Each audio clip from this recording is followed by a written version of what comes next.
এই গণ অভ্যুত্থানে কুমিল্লা শহরের মধ্যে থেকে মানে যেই প্রথম আন্দোলন নামানো হয় সেটাও কুমিল্লা জিলা স্কুল এবং ফয়জুন্নেসা কেন্দ্রিকভাবেই শহরে কার্যক্রম চালু হয়েছিল। সেই অনুযায়ী এই গণ অভ্যুত্থানের সাক্ষী হিসাবে রাখার জন্য আমাদের কুমিল্লা জিলা স্কুলের এবং কুমিল্লা ফয়জুন্নেসা নবাব বালিকা উচ্চ বিদ্যালয়ের থেকে আমরা একটা কম্বিনেশন করে একটা টিম বানিয়েছি। সেই টিম থেকে আমরা এখন প্রথমত কুমিল্লা জিলা স্কুলের দেয়ালগুলোকে রাঙানো শুরু করেছি। যে ইতিমধ্যে 32টি গ্রাফিটি কমপ্লিটেড হয়েছে কুমিল্লা জিলা স্কুলের দেয়ালগুলোতে এবং ফয়জুন্নেসার মধ্যে ইতিমধ্যে 3টি দেয়াল করা হয়েছে।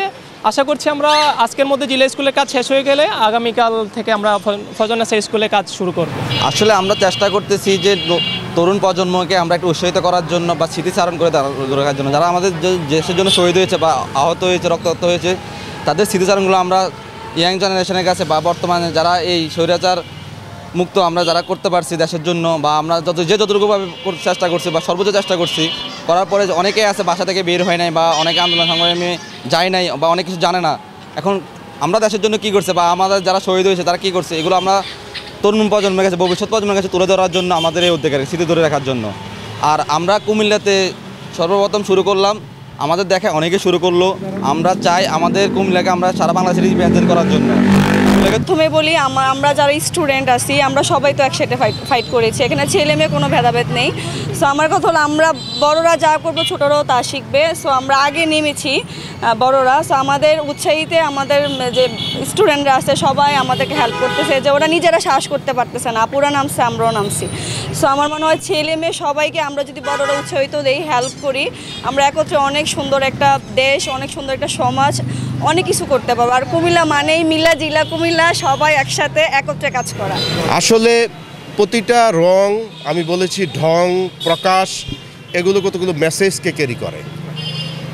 আপনি দেখবেন এখানে কালো রঙের ব্যবহার, আমরা জানি কালো রং কেন ব্যবহার হয়, শোকের জন্য ব্যবহার হয়। আমরা জানি লাল রং শক্তিতে পরিণত হয়।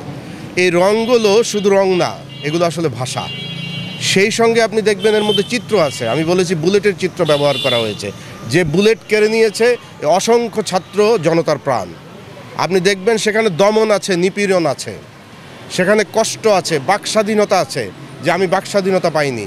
যতগুলো অভ্যুত্থান করার জন্যে যত দমন, নিপীড়ন, গুম, হত্যা, যতগুলো বিষয় ছিল, এবং এই ছাত্ররা আন্দোলন করবার জন্য, এই 22 দিনের আন্দোলন কিন্তু এটি নয়, এটি দীর্ঘদিনের একটি সংগ্রাম। সেই সংগ্রামে যা যা বিষয় ছিল সবগুলো এখানে উঠে আসছে। শুধু তাই না, এবং সেইভাবে আমাদের গণ অভ্যুত্থানকে সফল করবার জন্য যা যা ঘটেছে তারা আমাকে বলেছে যে 32টা চিত্র এখানে অলরেডি ফুটে উঠছে, রং তুলিতে কাজ করছে, এবং সবগুলোই স্বতঃস্ফূর্ত। কোনোভাবেই এগুলোকে স্বেচ্ছা কাজ বলা যাবে না।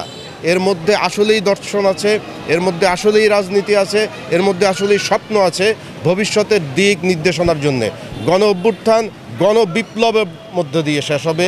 গণবিপ্লব একটা গণতান্ত্রিক কাঠামো তৈরি করবে।